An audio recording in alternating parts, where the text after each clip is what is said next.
오늘 하나님의 말씀 함께 보도록 하겠습니다. 다니엘서 9장 말씀 전체를 볼 텐데 기도응답이란 무엇인가에 대해서 우리 같이 한번 나누려고 하는데요. 기도응답이란 무엇인가? 다니엘서 9장 1절로 3절까지만 우리 같이 한번 읽어보도록 하겠습니다. 다니엘서 9장 1절로 3절 한 절씩 교독하겠습니다. 제가 먼저 1절 읽습니다.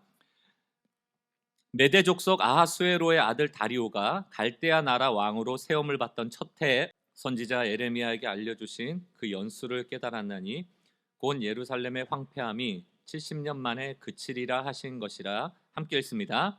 내가 금식하며 베옷을 입고 재를 덮어 쓰고 주 하나님께 기도하며 간구하기를 결심하고.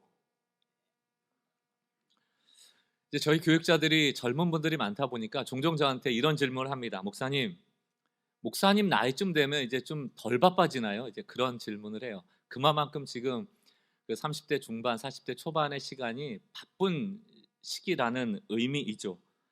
제 청년회 때 또 그 당시쯤 10년 전, 15년 전을 돌아보면 분명히 육체적으로, 물리적으로는 지금보다는 바빴던 것 같습니다. 교수 시절에도 그랬고 부교육자 하는 시절도 치열하고 분주했습니다. 그러면 이제 십수년이 지난 지금은 덜 바쁜가, 더 편해졌는가 이런 걸 평가해 보면 그렇지는 않은 것 같아요. 여전히 바쁘다, 분주하다. 몸은 조금 편해진 것 같은데 정신적으로는 이전보다 더 많은 걸 생각해야 되고 또 결정해야 되는 분주함이 더해졌다, 이렇게 생각이 듭니다. 회사 생활 해보신 분들은 너무 잘 아시죠. 평사원일 때, 대리일 때, 무슨 과장일 때 이런 실무적으로 일을 맡고 있을 때는 사실 그 일만 잘하면 됩니다. 그냥 윗사람 눈치만 보면 되니까 윗사람이 시키는 것만 잘하면 되는데, 이제 부장급이 되고 이사급이 되고 임원급으로 가면 갈수록 그 직군들을 매니저라고 부르잖아요. 그 매니저라는 것은 인간관계에 대한 관계도 잘해야 되고 또 업무 배치도 해야 되고 분주한 게 많습니다. 다시 말하면 가운데에서 윗사람과 아랫사람들을 조율을 잘해야 되거든요.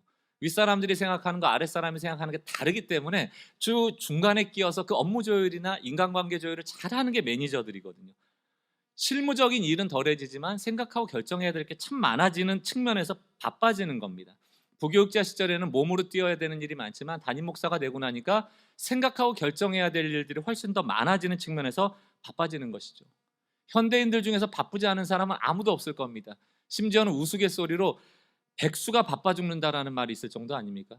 백수 일 안 하는데 백수가 바빠 죽는데요. 뭐 그렇게 바쁜지. 그래서 이 현대 사회를 한 철학자는 피로사회다. 그러니까 우리의 에너지가 과잉되고 있다는 거예요. 너무 많이 뛰어다니기 때문에 쉽게 피로해진다, 이런 피로사회라고 표현을 하고, 또 어떤 철학자는 이 현대를 살아가는 현대인을 향하여서 소진된 인간이다, 이렇게 얘기를 합니다. 피로라는 거는 좀 한숨 자고 나면 풀릴 수도 있지만 소진이라는 거, 번아웃은 타버렸다는 겁니다. 무기력해졌다는 거, 삶의 희망이나 의미를 잃어버린 상태를 말하는 것이거든요. 여기 계신 젊은 분들, 조금 더 내가 돈이 많아지고 또 차도 더 좋은 차 사고 또 이제 결혼도 하고 좀 시간이 지나서 직급도 높아지면 좀 더 편해질까? 우리가 땅에 발을 딛고 살아가는 동안 그런 날은 불가능할 것 같습니다. 그렇다면 이 분주함에 끌려 살아야 되는가? 그래서는 또 안 되죠. 지지난주 제가 설교했던 것처럼 우리에겐 쉼이 필요하고 또 안식도 필요합니다. 그런 결정들이 필요합니다. 그래서 이러한 분주한 상황 속에서도 그 상황에 끌려가지 않도록 우리의 삶을 견고하게 하려면 필요한 게 있는데 그게 바로 지혜입니다. 지혜. 때로는 직관, 명철, 총명, 이런 거예요. 좀 더 통합적으로 얘기하면 통찰력이 필요하다는 겁니다. 통찰력이라는 것은 내 눈앞에 보이는 것만 보는 게 아니고 좀 더 멀리, 좀 더 깊이, 좀 더 넓게 볼 수 있는 그런 안목을 얘기하거든요. 우리는 살아가면서 분주한 것 이유가 다 눈앞의 것들 때문에 아니에요. 눈앞의 것들, 사소한 것들, 물론 중요한 것도 있겠지만 당장 이 문제를 해결해 나가다 보니까 넓게 깊게 멀리 볼 그런 여력이 없는 것이죠. 우리가 읽고 있는 다니엘서를 보십시오. 다니엘서는 바벨론에 포로 끌려간 얘기 아닙니까? 포로 끌려가서 또 바벨론 망한 다음에 메대 파사에 포로된다는 얘기 아닙니까? 어려운 시절이에요. 억압받는 삶입니다. 근데 그때 다니엘을 통하여 나타나신 하나님은 너희가 지금 힘들지, 그러니까 이 힘든 문제를 해결하기 위해서는 이렇게 해야 되라고 대안을 주시는 게 아니고 알 수 없는 묵시를 주셨거든요. 이게 굉장히 시사하는 바가 많습니다. 문제 해결에 대한 대안을 주신 게 아니고 알 수 없는 묵시를 주셨다. 묵시라는 게 뭡니까? 하나님이 바라보는 것을 바라보도록 하는 거예요. 하나님이 알고 있는 것을 너도 알기를 원하는 거예요. 그냥 알 수가 없습니다. 우리의 지혜, 우리가 가진 지식과 경험으로는 도저히 알 수가 없어요. 그래서 참 핍박이 심했던 초대교회 사도 바울은 이런 얘기를 합니다. 에베소 교회를 향해서 에베소서 1장 17절, 우리 주 예수 그리스도의 하나님 영광의 아버지께서 지혜와 계시의 영을 너희에게 주사 하나님을 알게 하시고, 이 얘기는 뭡니까? 우리가 하나님 안다 하지만 우리가 아는 하나님이 전부가 아닐 수 있다. 진짜 하나님을 알기 위해서는 우리 스스로의 노력이나 지식과 탐구가 필요한 게 아니고 하나님이 지혜와 계시의 영을 허락하셔야지 알 수 있다는 거예요. 또한 18절을 보십시오. 너희 마음의 눈을 밝히사. 육체의 눈 말고 마음의 눈이 있대요. 이게 영적인 눈이죠. 이 눈이 밝혀지게 되면 그의 부르심의 소망이 무엇이며 성도 안에 그 기업의 영광의 풍성함이 무엇인 줄 알게 된다. 여러분, 지금 이 초대교회에 핍박받고 순교하고 사자 먹잇감이 되었던 이 시대 가운데 풍성함이라는 단어는 이질적 단어예요. 모순 같은 단어예요. 이스라엘 백성이 로마의 포로 가운데 있고 핍박받고 있는데 뭔 풍성함이 있습니까? 육체의 눈으로 당장을 보면 너무 피폐하게 이를 데 없어요.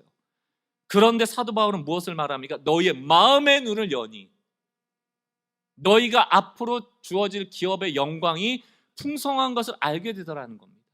또 19절, 그의 힘의 위력으로 역사하심을 따라 믿는 우리에게 베푸신 능력의 지극히 크심이 어떠한 것을 너희로 알게 하시기를 구하노라.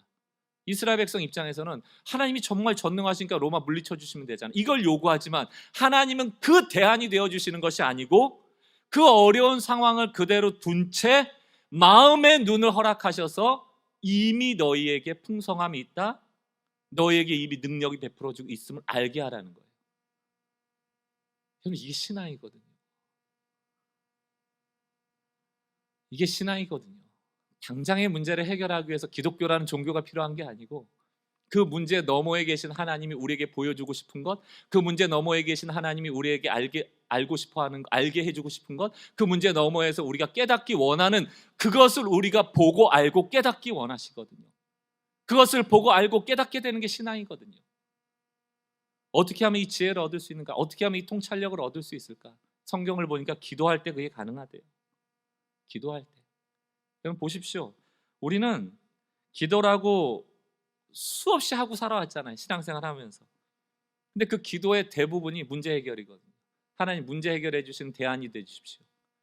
그러나 기도에 대해서 생각할 때 우리가 가장 먼저 전제처럼 여겨야 될 핵심 구절이라면 에레미야 33장 3절입니다. 그토록 우리가 암송하는 너는 내게 부르짖으라 내가 너에게 응답하겠고, 이렇게 나와 있어요. 응답하겠고. 우리는 응답이라고 하면 내가 기도한 대로 이루어지는 것을 생각하지만 오늘 에레미야는 뭐라고 얘기합니까? 너는 내게 부르짖으라. 여기 부르짖으라는 것은 기도의 내용을 아뢰라는 뜻이 아니고 너는 위기의 때 나를 찾으란 얘기거든요. 하나님 부르란 얘기거든요. cry out, 소리치란 얘기입니다. 하나님 제가 지금 힘들어요. 제가 여기 있어요. 우리에게 대안을 요구하지 않아요. 우리의 생각을 요구하지 않아요. 내가 너에게 응답하고 반응할 텐데 그 응답은 너가 알지 못하는 크고 은밀한 것이다라는 얘기입니다. 그러므로 사랑하는 성도 여러분, 우리가 기도 잘못하면요 이미 하나님은 응답하셨는데 그 응답을 못 볼 수 있다. 마음의 눈을 열어주지 않고 계시의 영과 그 지혜의 영이 열리지 않으면 이미 하나님은 크고 은밀한 일을 우리에게 주셨는데 그 크고 은밀하기 때문에 해석이 불가능한 거예요.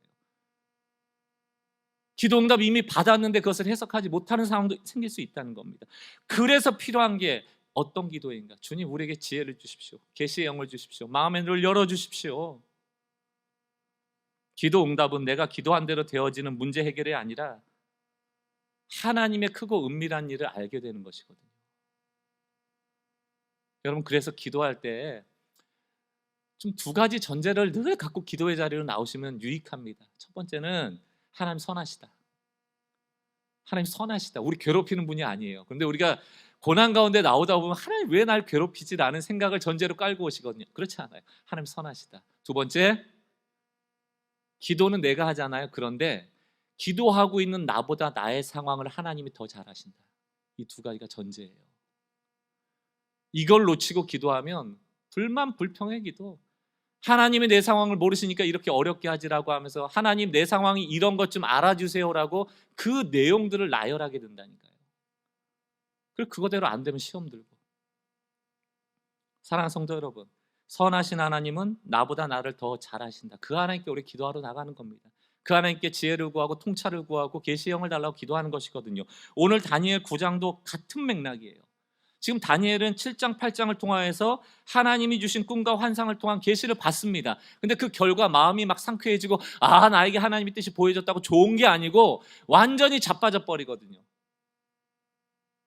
네 마리 짐승에 대한 환상이 나왔던 다니엘서 7장을 다 본 다음에 다니엘의 마지막 결론이 뭔지 아세요? 다니엘 7장 28절을 보십시오. 그 말이 이에 그친지라. 그 환상이 끝난 다음에 나 다니엘은 중심에 번민하였으니 내 얼굴빛이 변하였다 이렇게 돼 있거든요. 근심 걱정하고 있는 거예요. 왜?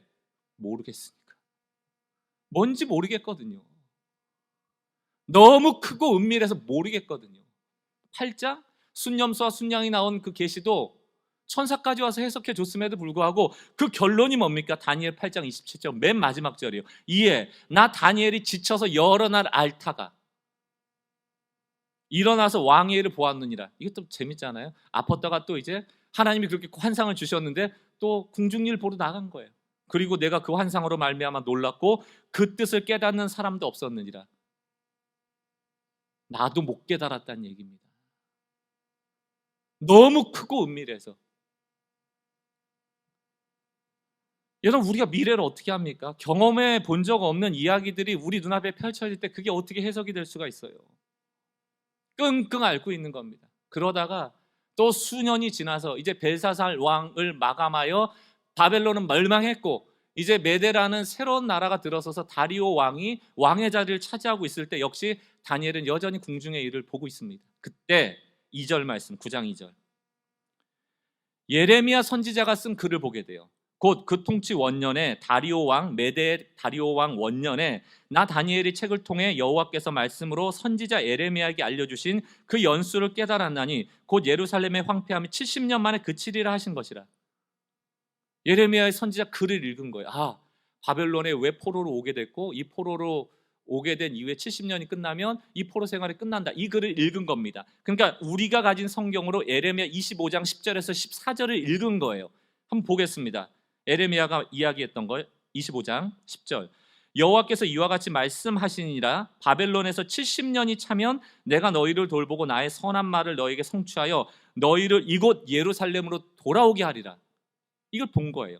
또 중략하고 12절 너희가 내게 부르짖으며 내게 와서 기도하면 13절 너희가 온 마음으로 나를 구하며 나를 찾을 것이요 나를 만나리라. 14절 너희들을 포로된 중에 다시 돌아오게 하되 이렇게 돼 있거든요.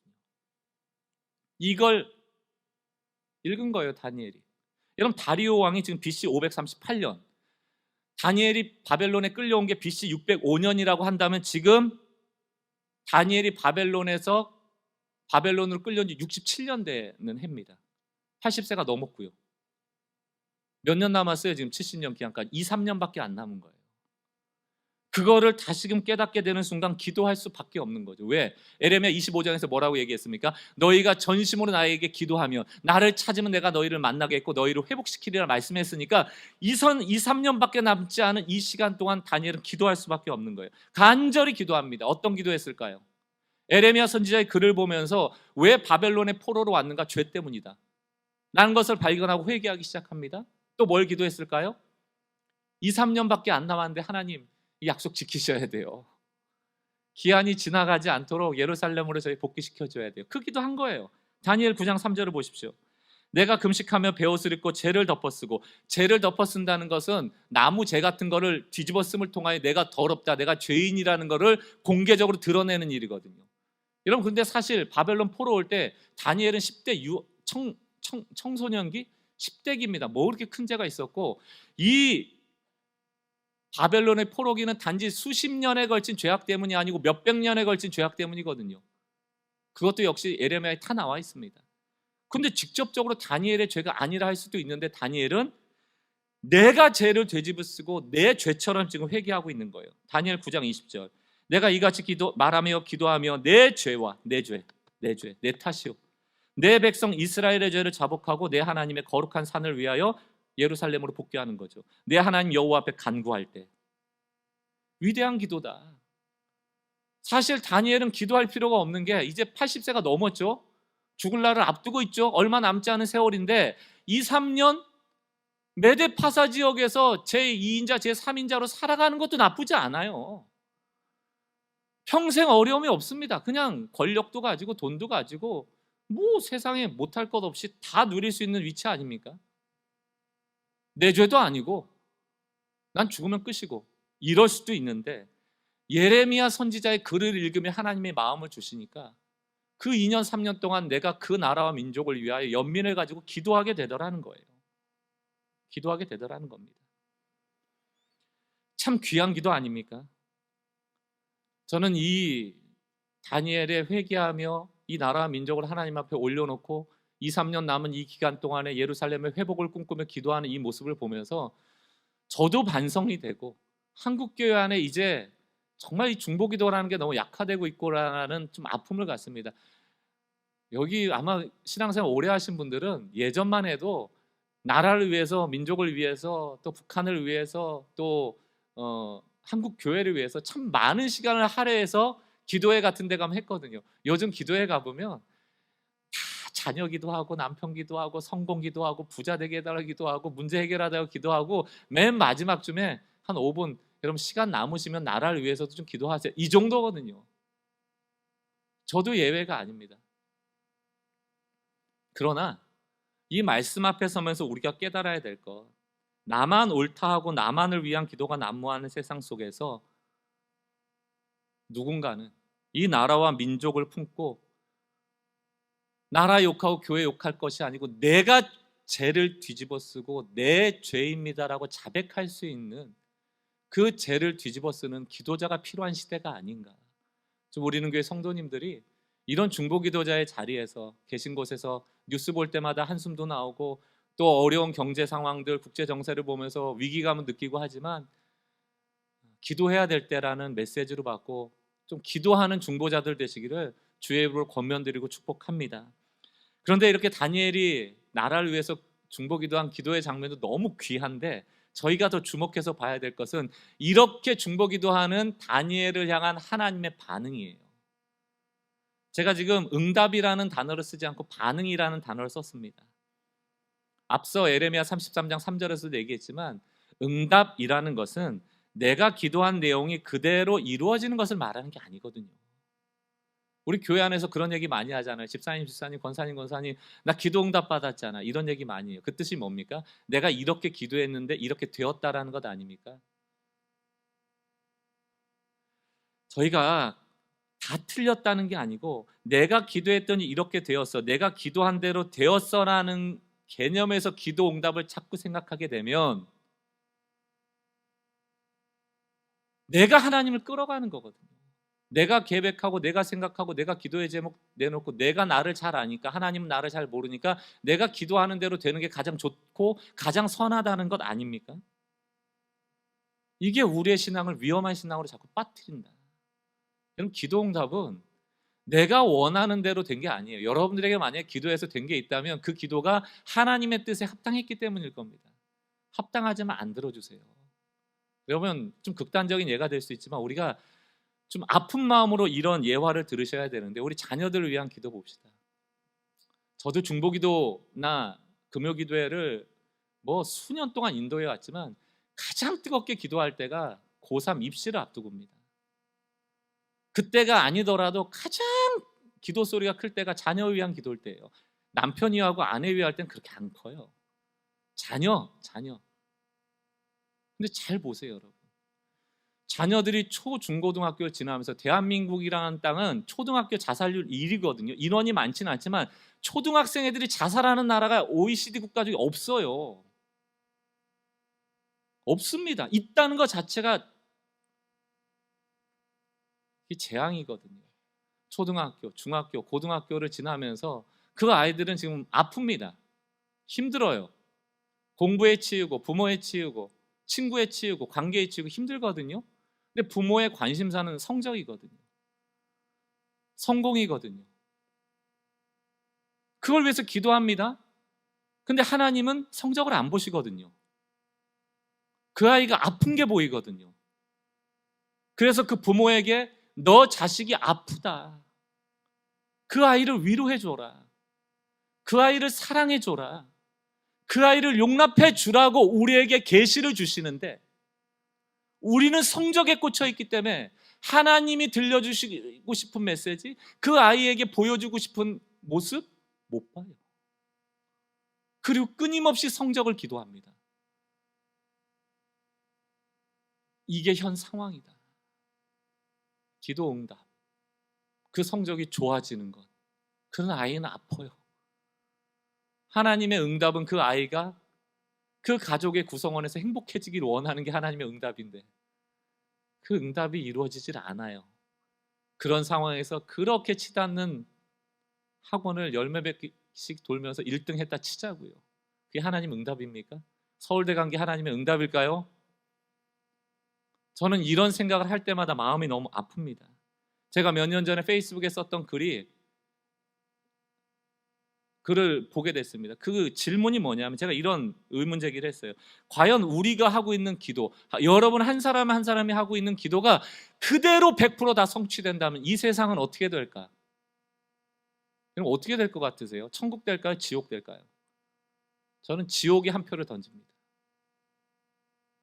우리가 하고 있는 그 이기적이고 나만을 위한 기도가 다 성취된다. 성취될 수도 없지만 한 학급에 20명인데 어떻게 다 1등 합니까? 못하죠.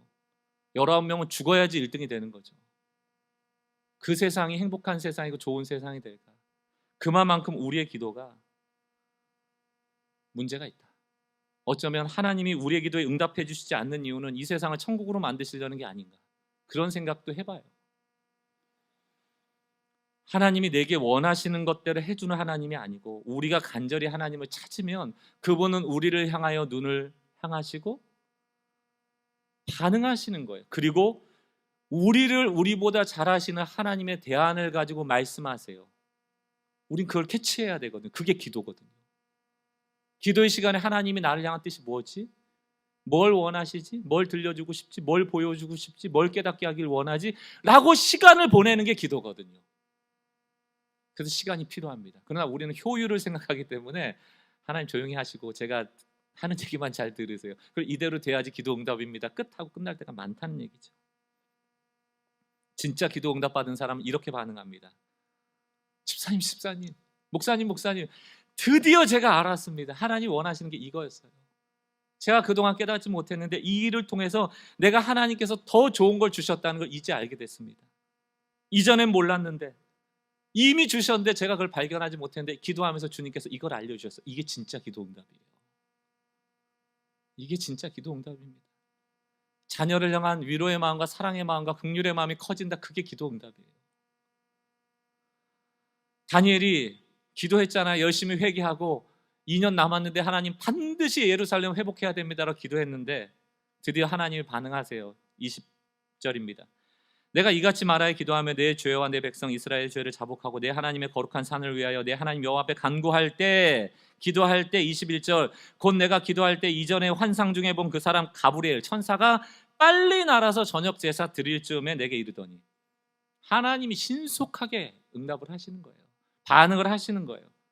아니 이렇게 빨리 반응하시는 건 좋은데 그 반응하신 기도 응답이 의외다. 다시 말하면 다니엘이 생각한 응답이 아니다. 다니엘은 하나님께 기도하면서 이런 반응을 원했거든요. 걱정하지 마. 내가 예루살렘을 회복시킬 거고 이제는 앞으로 내가 절대로 바벨론 같은 그런 극악무도한 나라한테 이 나라 안 빼앗기고 너 보호해주고 인도해줄게 였는데 그게 아니에요. 이 내용이 우리 삶에 매우 중요한 메시지입니다. 보세요. 다니엘서 9장 22절 23절. 가브리엘이 와서 응답해 준다면서 뭐라고 얘기합니까? 내게 가르치며 내게 말하 이르되 다니엘아 내가 이제 너에게 지혜와 총명을 주겠다. 원하시는 분 계세요 혹시? 내가 더 큰 집으로 이사 가는데 지혜와 총명이 왜 필요하죠? 내 자녀가 공부 잘해서 성적 잘 받아야 되는데 나한테 지혜와 총명이 왜 필요하죠? 내 인생을 편안하게 살아가도록 돈 많이 모아야 될 때 무슨 지혜와 총명이 필요하죠? 물론 뭐 발빠르게 정보도 얻고 그런 발빠른 대응들이 필요할 수 있지만 여기서 그런 지혜와 총명이 아니고 하나님이 주시는 지혜와 총명. 원하지 않으니까 안 구해요. 잘. 다니엘도 안 구했습니다. 근데 하나님 뜬금없이 지혜와 총명을 주시겠대요. 그리고 23절 뭐라고 얘기합니까? 곧 너가 기도를 시작할 즈음에 명령이 내렸습니다. 다시 말하면 기도하자마자 응답이 됐다는 얘기입니다. 어떤 응답? 예루살렘 복귀 응답? 아니요. 지혜와 총명을 줘라. 이제 내가 내게 알리러 왔느니라. 너는 크게 은총을 입은 자라. 하나님께. 이게 원어로 보면 너를 하나님이 무척 사랑하신다 이렇게 돼 있거든요. 그런즉 너는 이 일을 생각하고 그 환상을 깨달아라. 여러분 이게 지금 무슨 메시지인지 이해가 되세요? 다니엘은 지금 당장 눈앞에 놓은 2, 3년을 놓고 기도했는데 하나님은 지혜와 총명을 통하여서 너에게 준 묵시와 계시를 깨닫는 사람이 되라는 얘기예요. 그 문제를 넘어가라는 얘기입니다. 여러분 잘 생각해 보세요. 이스라엘이 2년 후에 예루살렘으로 복귀한다고 쳐봅시다. 그러면 행복해져요? 그럼 이제 끝나요? 이스라엘 이제 좋은 날 옵니까? 아니라고 이미 다니엘 1장부터 8장까지 하나님 환상을 보여주신 거예요. 바벨론이 있고 그 다음에 메데파사가 오고 그 다음엔 더 강력한 그리스가 오고 그리스를 짓밟는 로마가 오고. 로마 시대 때 그 초대교회에 사자밥돼서 순교한 믿음의 사람들이 엄청 많아요. 톱으로 썰려졌다라는 표현까지 나옵니다. 로마서에는. 히브리서에는. 얼마나 두려운 장면들입니까? 그 정도로 로마의 압제가 대단한 시대가 곧 닥쳐요. 2, 3년 후에 예루살렘 회복돼서 끝나는 문제가 아니라는 것입니다. 그러나 하나님은 로마가 올 때 너희가 고생할 거야 라고 끝난 것이 아니고 깎이지 않은 어떤 한 돌을 취하여서 그 모든 나라를 무너뜨리는 환상을 주셨잖아요. 그 얘기는 뭡니까? 이 모든 압제 속에는 하나님이 정한 기한이 있고 그 기한이 맞춰지면 완성되는 하나님의 통치가 올 것임을 너희가 믿고 살아야 된다. 이 먼 시간을 볼 수 있는 게 바로 지혜고 통찰이란 말입니다. 그걸 놓친 채 2년 후에 예루살렘 복귀해서 좀 좋아진 것 같지만 금방 또 압제당하고 조금 해결된 것 같지만 금방 또 압제당하고. 이거 뭐 우리 인생 같지 않습니까? 지금 당장의 문제 하나 해결되면 다시는 문제가 안 오나요? 또 오거든요. 또 오거든요. 또 오거든요. 그때 주님은 그 문제의 해결자로 나타나시는 게 아니고 박 목사 지혜와 총명의 사람이 돼. 그 문제를 넘어 해석할 수 있는 눈을 내가 너한테 줄게. 그때 아멘으로 받으셔야 되는 거예요. 그게 필요한 거예요 지금. 문제 해결이 필요한 게 아니고 그 문제 너머를 볼 수 있는 통찰이 필요한 것입니다. 여러분 9장 이후에 마지막 절로 가면 한 3절 정도가 뭐 이제 알 수 없는 용어들이 나와요. 71에도 나오고요. 뭐 490년이라는 나라 때도 나오고 남은 7년이라는 때도 나오고요. 지금은 신학적으로 그런 것들을 하나하나 해석해서 이게 이런 것이다라고 끼워 맞히지만 다니엘 때는 그걸 어떻게 합니까? 또한 지금 끼워서 맞춰서 해석한다 해도 그게 다 맞는 또 옳은 해석이라고 누구도 확신할 수 없거든요. 결국 모르는 겁니다. 모호한 겁니다. 왜 이렇게 모호하게 다니엘이나 에스겔이나 혹은 요한계시록과 같은 묵시를 우리에게 여전히 남겨놓고 해결 못할 숙제로 두셨을까요? 이단들은 자꾸 답을 얘기해요. 이게 답이래요. 그건 다 거짓말입니다.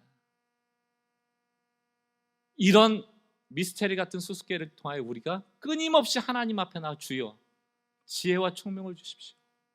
우리가 이것을 깨달아 알 수 있도록 도와주십시오. 신앙이 지나면 지날수록 이런 것들을 더 알 수 있도록 주님 우리가 성숙할 수 있도록 주님 인도하여 주십시오.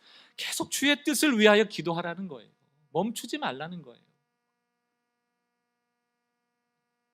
저는 한국교회가 그리고 한국교회 성도님들이 오랜 시간 동안 하나님의 은혜로 60년대, 70년대, 80년대, 90년대를 지나오면서 부흥을 맛봤습니다. 그러나 그 부흥과 더불어 안타깝게도 경제 성장을 같이 맛봤기 때문에 우리 신앙의 뿌리에는 잘못된 요소들이 은연중에, 우리가 원해서가 아니고 은연중에 들어와 있는데, 그게 뭐냐면 예수 믿으면 부자 된다라는 논리, 예수 믿으면 성공하고, 예수 믿으면 복 받는다, 이거밖에 머릿속에 들어와 있지 않는 신앙으로 왜곡되고 있다.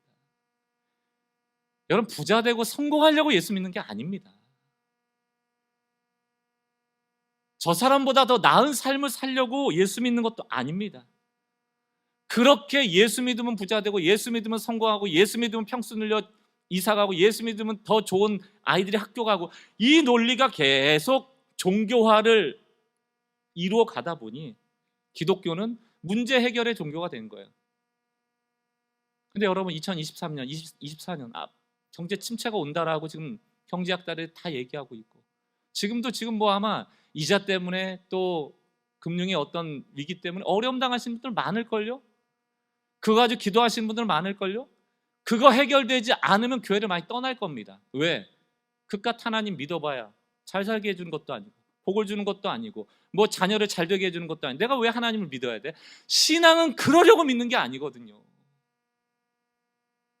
신앙의 목적은 그게 아니거든요. 저는 압니다. 교회 안에서도 제가 설교를 준비할 때도 그런 부담이 있거든요. 야, 목사님이 뭐 저딴 소리를 하나? 이거 이런 문제도 해결하지 못하는 하나님은 뭘 믿어? 이거 어떻게 해결해 줘야 돼서 좀 막 말씀도 해주고, 하나님의 능력으로 것도 해결될 거라고 막 선포도 해주시고, 뭐 그래서 막 해결도 되고 막 간증도 하고 그래야지 막 역동적인 신앙생활 하는 거지 라고 생각하실 수도 있겠습니다. 그것도 신앙의 일부라는 걸 제가 인정합니다. 그러나 성경을 아무리 복음적으로 보면 볼수록 예수 믿는 것이 우리를 부자로 만들어주고 성공하기 위해서 우리가 예수 믿는 건 아니더라고요. 우리의 삶이 더 깊어지고 넓어지고 멀리 볼 수 있는 통찰력 있는 사람이 되는 것, 지혜로운 사람이 되는 것, 그래서 삶을 그 하나님이 주신 지혜와 통찰로 해석할 수 있는 것, 그게 그리스도인이라고요. 우리가 그리스도인으로 성숙해졌다는 얼마나 저 사람이 부자인가로 평가할 수 있는 것이 아니고, 그 사람이 얼마나 많은 통찰을 하는가에 있다라고 해도 과언이 아니에요. 통찰이 있는 사람들은 분주하지 않습니다. 왜? 너머를 자꾸 보기 때문에. 한순간에 무너지지도 않습니다. 왜? 하나님의 약속을 믿기 때문에. 아직 오지 않은 것들에 대한 믿음이 있기 때문이에요. 사랑하는 성도 여러분, 이 통찰이라는, 지혜라는, 하나님이 보여주시고 들려주시는 것들에 관심 갖고 거기에 우리의 초점을 맞춰 신앙생활할 수 있는 성숙한 신앙인들 되시기 주의 이름으로 축원합니다. 한국교회는 지금 겨울이에요. 왜 겨울인가? 문제가 생겼거든요. 교회 가봐야 밥이 나오고 떡이 나오지 않는다는 걸 이제 알게 됐거든요. 이탈합니다. 떡 주고 밥 줄 줄 알았는데 안 주니까 이탈하죠. 예수의 시대도 똑같았습니다. 이스라엘의 광야 시대도 똑같았습니다. 가나안 시대도 똑같았습니다. 말세도 똑같을 거예요.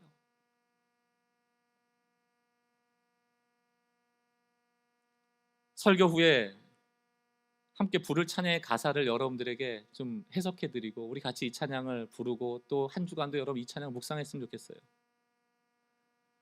이런 가사입니다. 주님 여기 계시기에 이 깊은 바다가 반석이 되고, 주님 여기 계시기에 반석 위를 내가 걸어가리라. 주님 여기 계시기에 저 거친 파도가 반석이 되고, 주님 여기 계시기에 반석 위를 내가 걷습니다. 우린 깊은 바다를 만나면 무섭죠. 발이 안 닿는데. 거친 파도를 만나면 나를 덮치는데 공포스럽죠.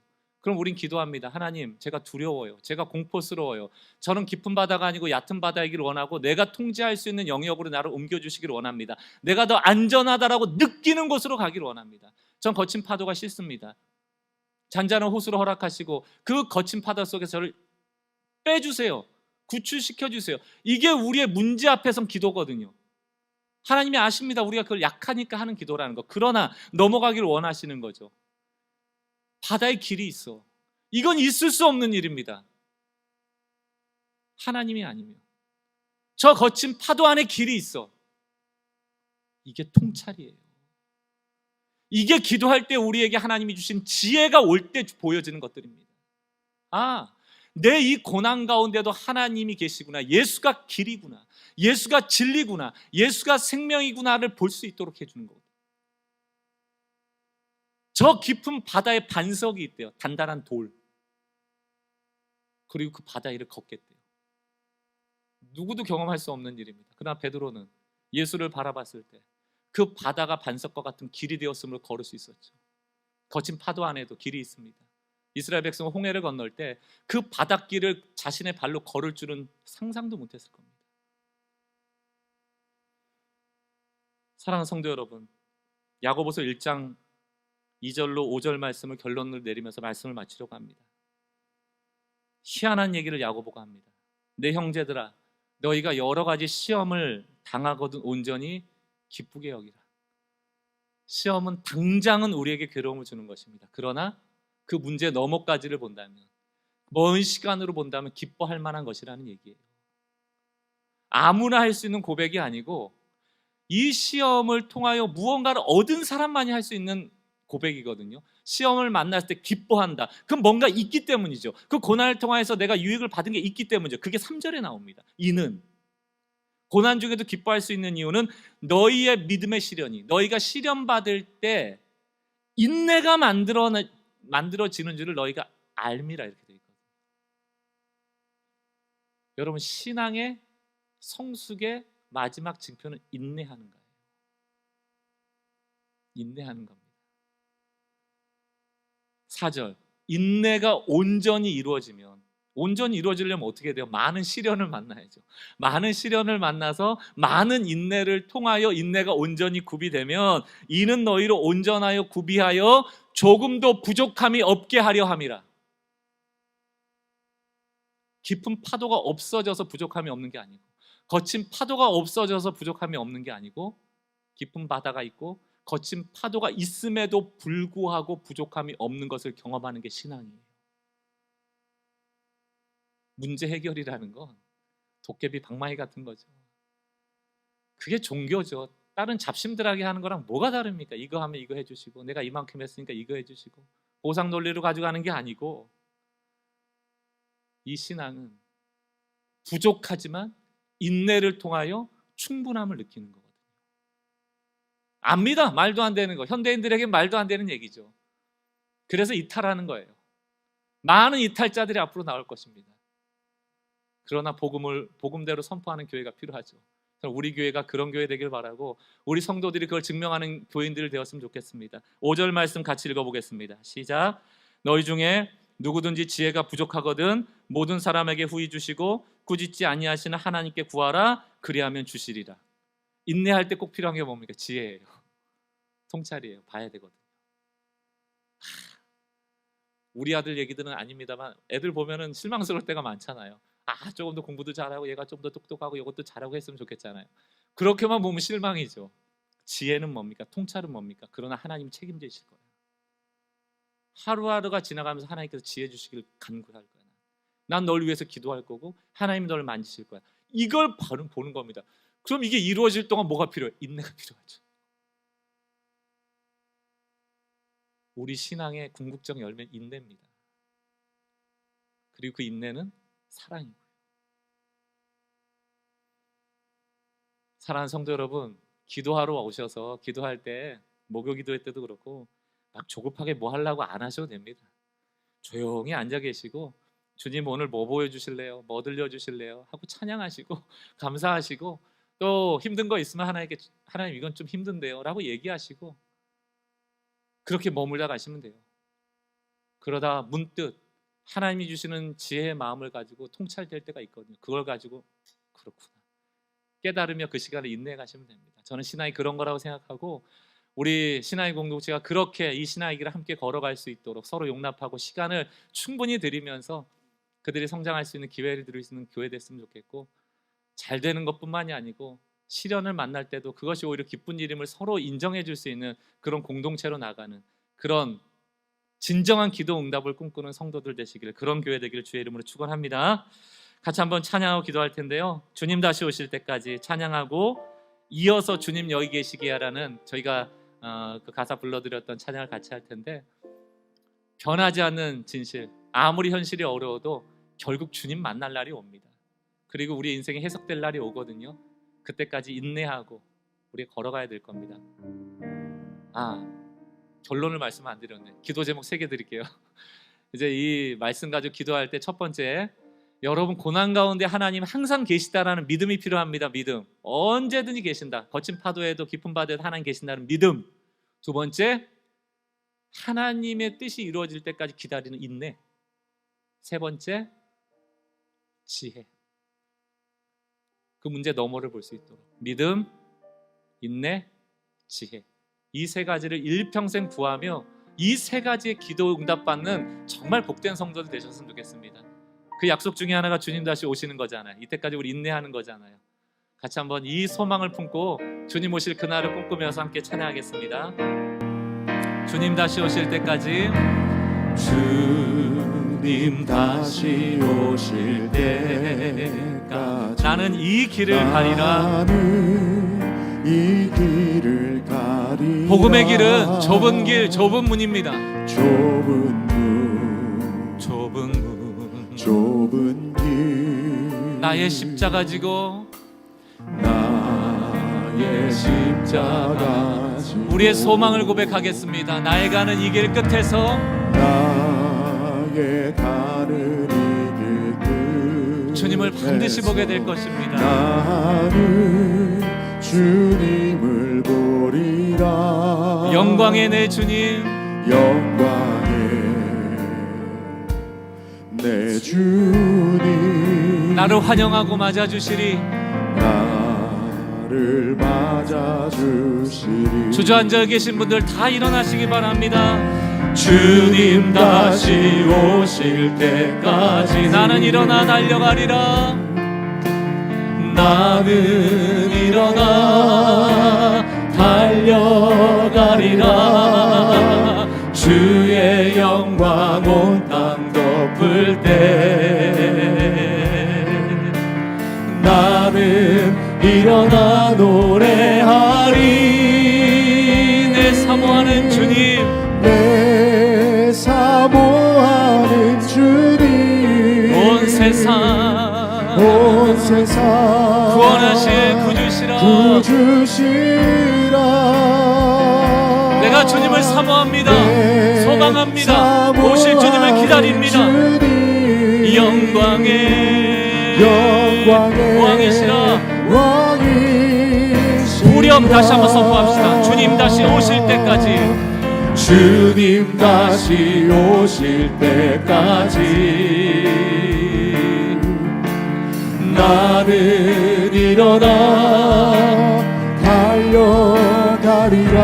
아멘, 아멘. 주의 영광 온 땅 덮을 때 나는 일어나 노래하리. 나는 일어나 노래하리. 나의 소망 되신 주님, 내 사모하는 주님, 온 세상을 다스리시며 온 세상 구주시라. 주님만 드러나는 교회 성도 되기를 원합니다. 내 사모하는 주님, 영광 받으실 왕이시라. 영광의 왕이 이렇게 고백합시다. 주님 여기 계시기에, 주님 여기 계시기에 이 깊은 바다가 반석이 되고, 주님 여기 계시기에 반석 위를 내가 걸어가리라. 아멘. 주님 여기 계시기에 저 거친 파도가 반석이 되고, 주님 여기 계시기에 반석 위를 내가 걷으리라. 다시 한번 선포합시다. 주님이 어떤 곳에나 함께 하십니다. 주님 여기에, 주님 여기 계시기에 깊은 바다도, 이 깊은 바다가 반석이 되고, 주님 여기 계십니다. 주님 여기 계시기에 내가 그 바다 위를 걷습니다. 반석 위를 내가 걸어가리라. 주님 여기 계시기에, 주님 여기 계시기에 저 거친 파도가 반석이 되고 주님이 통찰해 주십시오. 이 지혜를 주십시오. 주님 여기 계시기에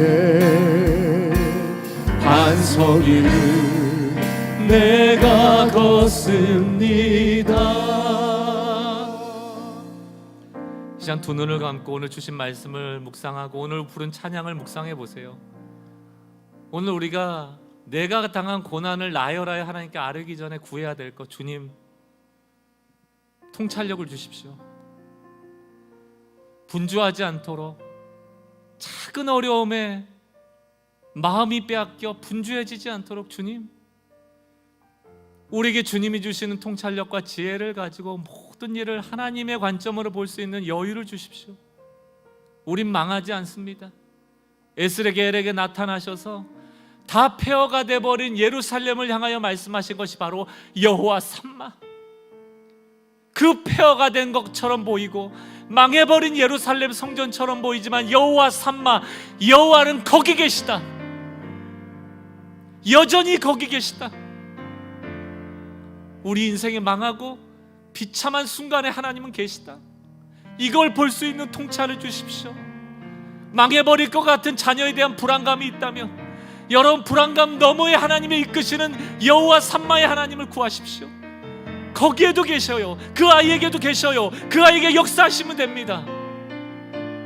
이게 소망이고, 이 소망을 볼 수 있는 지혜가 우리에게 필요하고, 이 지혜가 오면 우리는 인내할 수 있거든요. 주님의 시간에 주님의 뜻이 이루어지도록 주여, 그곳에도 주님 계시다는 믿음을 주시고, 우리가 그 소망의 시간을 인내할 수 있는 인내를 주시고, 인내를 통하여 부족함이 없다는 것을 깨닫는 기쁨도 주시고, 내 인생을 주의 관점으로 해석할 지혜와 계시의 영을 주십시오. 오늘 이 시간 주신 말씀을 붙잡고 주님이 여러분의 그 어려운 상황에도 함께 계심을 보는 믿음, 인내, 지혜를 구하며 주신 말씀을 깨닫는 대로 또 주님 앞에 서서 좀 여러분 잠잠히 머무는 시간도 가지시면 좋겠습니다. 자유롭게 주님 앞에 좀 서보겠습니다.